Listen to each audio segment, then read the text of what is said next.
Hello all my dear students, আশা করি তোমরা সবাই ভালো আছো। আমাদের শুভ স্টাডি পয়েন্টের আরেকটা নতুন ক্লাসে তোমাদের সবাইকে স্বাগতম। আশা করি তোমরা শুরু থেকে শেষ পর্যন্ত আমাদের ক্লাসটা ধৈর্য সহকারে উপভোগ করবে। তো আমরা আজকে নবম দশম শ্রেণীর এসএসসি পরীক্ষার্থীদের জন্য আমরা নিয়ে আসছি রসায়নের একটি সৃজনশীল কোশ্চেন, যা খুবই ইম্পর্টেন্ট আমাদের ষষ্ঠ অধ্যায় রাসায়নিক গণনা, যেখানে একটা ম্যাথমেটিক্যাল অনেক কোশ্চেন আসে থেকে। তো আমি আজকে সিলেট বোর্ড 2022 এর সৃজনশীল নিয়ে আলোচনা করব। প্রিয় শিক্ষার্থীরা, তোমরা আমাদের বোর্ডে সিলেট বোর্ড 2022 এর উদ্দীপকটা দেখতে পাচ্ছ। এখানে দুটো পাত্র রয়েছে, একটা পাত্র হচ্ছে এ আর একটা পাত্র হচ্ছে বি। এই পাত্রে আমাদের সোডিয়াম হাইড্রোক্সাইডের জলীয় দ্রবণ দেওয়া আছে, যেখানে সোডিয়াম হাইড্রোক্সাইডের পরিমাণ হচ্ছে 4 গ্রাম, এবং বি পাত্রে আমরা দেখতে পাচ্ছি সালফারিক অ্যাসিডের জলীয় দ্রবণ দেওয়া আছে। মানে এখানে জলীয় দ্রবণ মানে হচ্ছে যেখানে কি দ্রাবক হিসেবে পানি ব্যবহার করা হয়, এবং আমাদের সালফারিক অ্যাসিড রয়েছে এখানে দ্রব্য হিসাবে।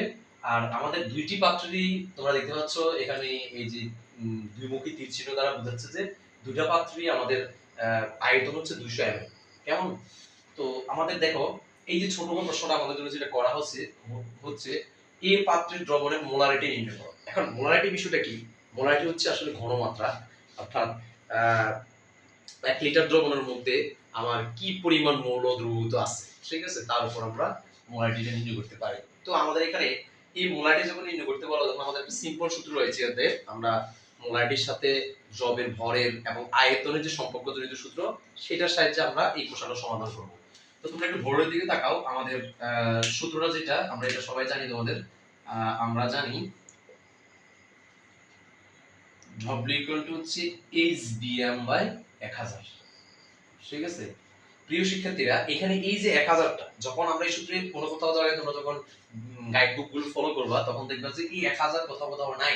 এটা কখন থাকে না? যখন আমার আয়তনটা লিটার এককে থাকে, তখন 1000টা আমাদের স্কিপ করতে হয়, 1000 লিখতে হয় না, WSBM লিখতে হবে।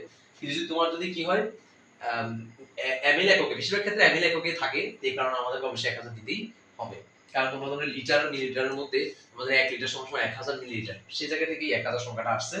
তো আশা করি এটা বেসিক ক্লাসে তোমরা যদি বই পড়ে থাকো, তোমরা এটা পাবা, বা তোমাদেরকে এটা নিয়ে অবশ্যই তোমাদের টিচার আলোচনা করেছে।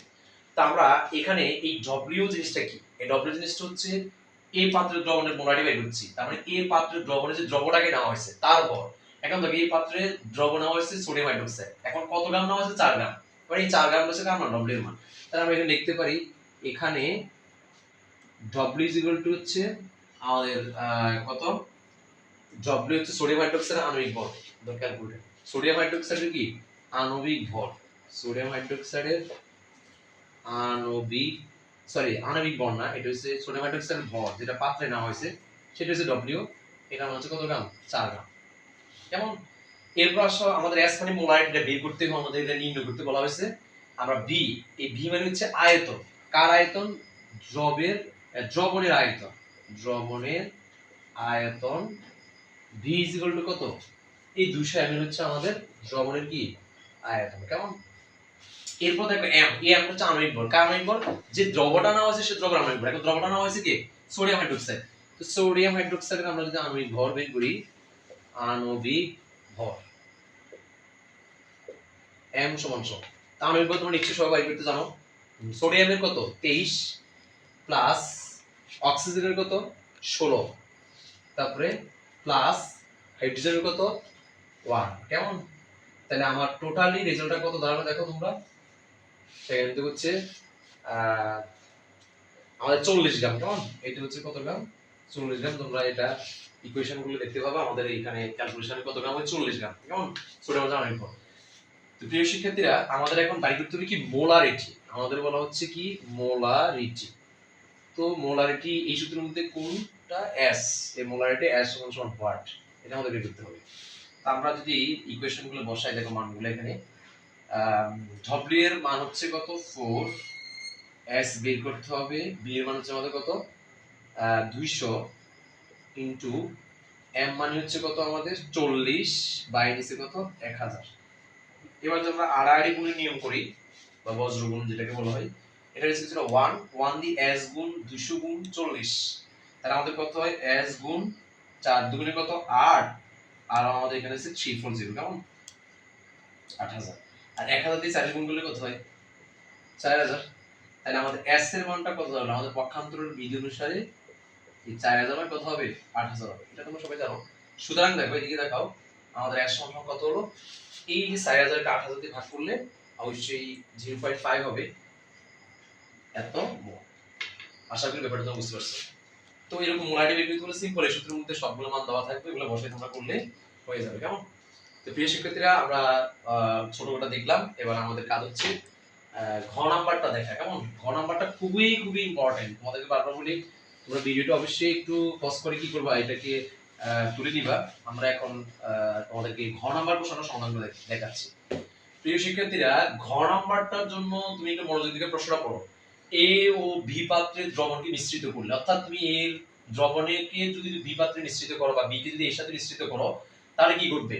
আমরা জানি একটা রিয়েজেন্ট কোন একটা রিয়েজেন্টের সাথে দিলে অবশ্যই বিক্রিয়া ঘটার সম্ভাবনাটাই বেশি। তো আমাদের এখানে দেখো সোডিয়াম হাইড্রোক্সাইড এটা একটা কি ওএস যাদের সাথে আছে তারা বেশিরভাগ ক্ষেত্রে কি হয়? ক্ষার হয়। অর্থাৎ জলীয় দ্রবণে যারা ওএস আয়ন দেয় তারা হচ্ছে হাইড্রোক্সাইড আয়ন দেয় তারা হচ্ছে ক্ষার, আর যারা কি দেয় হাইড্রোজেন আয়ন দেয় তারা হচ্ছে অ্যাসিড। এখানে আমার হাইড্রোজেন আয়ন দিবে সালফিউরিক অ্যাসিড, এটা নামের সাথে কিন্তু অ্যাসিড কথা আছে, সোডিয়ামের সাথে ওএস আছে, এটা একটা কি ক্ষার। এই অ্যাসিড এবং ক্ষারকে যখন তুমি একসাথে করে দিবা তখন এখানে কিন্তু একটা কি হয়? বিক্রিয়া হয়। ঠিক আছে? এটা অনেকটা কিসের মতো, ওই যে ভালোর সাথে একটা খারাপ তুমি মিশ্রিত করে দিছো, দেখবা কি হলো, ওই সে ওকে চেঞ্জ করে ফেললো অনেকটাই। তো অ্যাসিড এবং লবণ এটা একটা প্রশমন বিক্রিয়া, অ্যাসিড এবং ক্ষার, অ্যাসিড এবং ক্ষার এই দুটি বিক্রিয়ক এই দুটি রিয়াজেন্ট যখন তুমি একত্রিত করে দিবা, এরা বিক্রিয়া করে সম্পূর্ণ নতুন ধর্মবিশিষ্ট পদার্থ লবণ এবং পানি উৎপন্ন করে। সবসময় এটা মনে রাখবা, অ্যাসিড এবং ক্ষারের বিক্রিয়া লবণ এবং উৎপন্ন হয়, পানি উৎপন্ন হয়। তো আমাদের লিমিটিং বিক্রিয়ক বলা হচ্ছে কোন বিক্রিয়টি লিমিটিং বিক্রিয়ক হবে? তাহলে অবশ্যই এখানে আমাদের বিক্রিয়াটা দেখতে হবে এ এবং বি পাত্রের দ্রবণ থেকে মিশ্রিত করলে কি বিক্রিয়া ঘটে। ঠিক আছে? ওই বিক্রিয়া করতে গিয়ে আমার কোন বিক্রিয়কটা সোডিয়াম হাইড্রোক্সাইড এবং সালফারিক অ্যাসিডের মধ্যে কে আমাদের অবশিষ্ট থেকে যাবে, ঠিক আছে, আর কে থাকবে না। লিমিটিং বিক্রিয়ক মানে যেটা বিক্রিয়া করে শেষ হয়ে যায়, অর্থাৎ পাত্রে একটা অবশিষ্ট থাকবেটা নিঃশেষ হয়ে যাবে, যে বিক্রিয়কটা নিঃশেষ হয়ে যাবে সেটা হচ্ছে আমাদের লিমিটিং বিক্রিয়ক।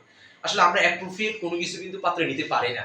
ঠিক আছে? যেমন দেখবা আমাদের মারা যখন রান্না করে তখন তুমি দেখবা অনেক সময় পানি একটু বেশি নিয়ে ফেলে চালের তুলনায়। তো এরকম আমাদের অ্যাপ্রোপ্রিয়েট ভাবে সবকিছু নেওয়া অনেক সময় কি হয় না, সম্ভব হয় না।